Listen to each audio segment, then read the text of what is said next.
Toi, journaliste, ah, très fâché.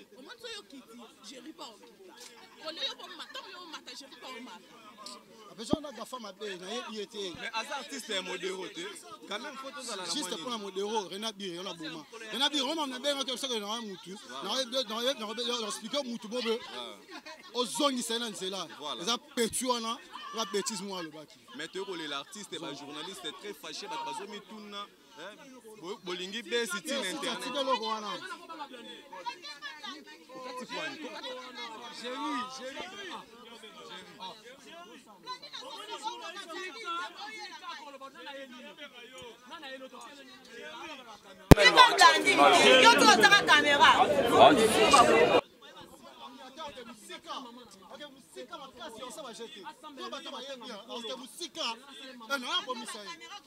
Mon atier, botalelanga, Congo température, ya maman Rosette et la fleur, Nadambu. Après avoir défilé, n'a cité Pola, mais cette fois Congo Température TV. Désormais, suivez-nous sur cette chaîne. Congo Température TV. Congo Température. La patronne, Rosette la fleur d'amour, chaîne à solo. Émission religieuse. Théâtre, musique, environnement. Émission sportive. Émission politique, donc, nulle part ailleurs. www.congotempérature.com. Pour nous avoir information à temps réel. Congo Température. Et yena mo pepe asika. Ya tobina Congo Température. Et yena mo pepe asika. Ça va me souffler. Va comme la souka. Parce que na yo comme le héros on a tiré. Va comme la souka. Dani azana. Ça n'a pas de pas mon héros. Personne n'a gagné. La gafa la bêtise, n'importe quoi. Vous comprenez?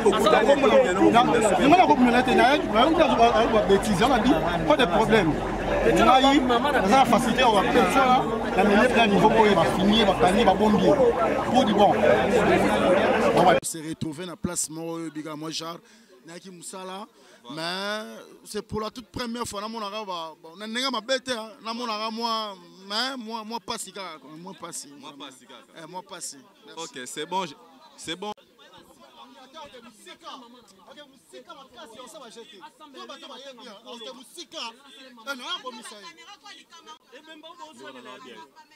Toi, journaliste, ah, très fâché.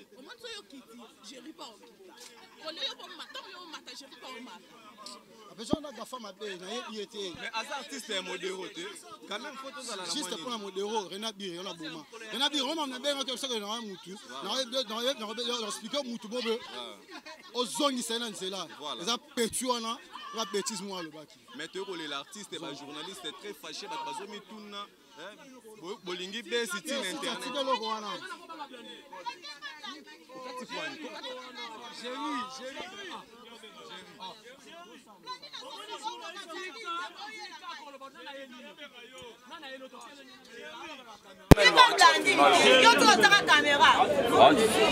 Mon atier, botalelanga, Congo température, ya maman Rosette et la fleur, Nadambu.